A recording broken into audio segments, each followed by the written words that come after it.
প্রধানমন্ত্রী আবাস যোজনার ঘরের ব্যাপারে প্রথম তালিকায় নাম থাকলেও পরের তালিকায় উধাও প্রকৃত প্রাপকদের নাম। এমনই ঘটনা ঘটেছে নদিয়ার কৃষ্ণগঞ্জ ব্লকের ভেতরে থাকা শিবনিবাস গ্রাম পঞ্চায়েতের স্কুলপাড়া এলাকায়। ওই এলাকার বাসিন্দা গোপাল দাস একজন বঞ্চিত প্রাপক। তার কাছ থেকে জানা গেছে প্রধানমন্ত্রী আবাস যোজনায় প্রথম লিস্টে তার নাম ছিল, তিনি দেখেও ছিলেন। এরপর তিনি জানতে পারেন যখন আবাস যোজনার ঘরের জন্য নতুন করে আরেকটি তালিকা হয়, সেই তালিকায় নাম নেই তার। ফলে তিনি ক্ষোভ প্রকাশ করেন, কেননা ওই গ্রামে যারা প্রকৃত সরকারি ঘরের প্রাপক তাদের একজন তিনি। আজ নিয়ে 20 বছর ধরে ওই এলাকায় টালির ছাদ দেওয়া জীর্ণ টিনের ঘরে বাস করে আসছেন গোপাল দাস। তার ঘরটির মেঝে কিন্তু মাটির। তৃণমূলের আমলে প্রধানমন্ত্রী আবাস যোজনার যে সরকারি ঘর, সেই ঘরের আবেদন জানালেও মেলেনি কোনো আশ্বাস এবং সেই ঘর পাওয়ার ব্যাপারে মেলেনি কোনো ধরনের সহযোগিতা। কেন তিনি ঘর পাচ্ছেন না সেটা জানতে পঞ্চায়েতের অফিসে যেমন গিয়ে জানার চেষ্টা করেছেন, তেমনি আবার কৃষ্ণগঞ্জ ব্লকের বিডিওর কাছেও সে কথা জানতে চেয়েছেন বলে জানা গেছে। কিন্তু কোনোভাবেই তিনি কোথাও থেকে কোনো আশ্বাস যেমন পাননি, তেমনি আবার কোনো ধরনের সহযোগিতাও পাননি। আর এই নাম না থাকার ব্যাপারে শুধু গোপালবাবুই নন, ওই স্কুলপাড়া এলাকায় তার মতো আরও প্রকৃত প্রাপকদের ক্ষেত্রেই এমনটা ঘটেছে। বারবার বিডিও ও মেম্বারকে জানালেও কোনোভাবেই কোনো সদুত্তর পাননি তারা।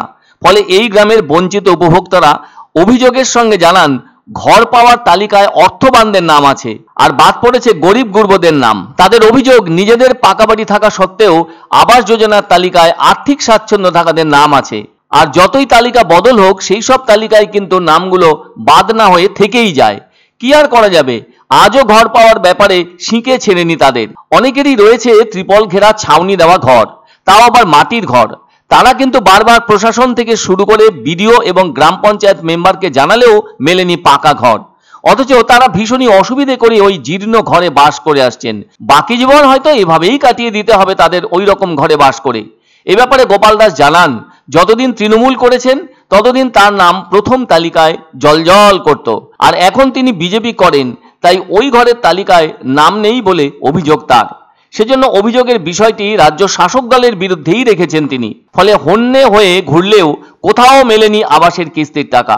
এদিকে আদৌ ভবিষ্যতে গোপাল দাসদের মতো দরিদ্র লোকেদের মাথার উপরে আবাস যোজনার ঘর মিলবে কিনা, সেই দিকে তাকিয়ে বঞ্চিত প্রাপকেরা।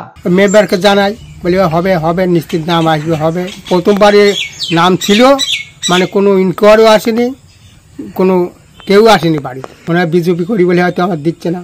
তাও এভাবে আমি বাস করছি প্রায় 20 বছর, 25 বছর। আনন্দ সংবাদ, আনন্দ সংবাদ। 30 বছরের নির্ভরযোগ্য প্রতিষ্ঠান ইন্দ্রমণি রাইস মিল। আমাদের কয়েকটি জনপ্রিয় ব্র্যান্ড হলো তাজ, বরলি, খুশি ইত্যাদি। আমাদের factory outlet CG trading company, Dinbazar, axis ব্যাংকের পাশে, জলপাইগুড়ি। এখানে সুলভ মূল্যে গুণগত মানের সব ধরনের চাল পাওয়া যায়।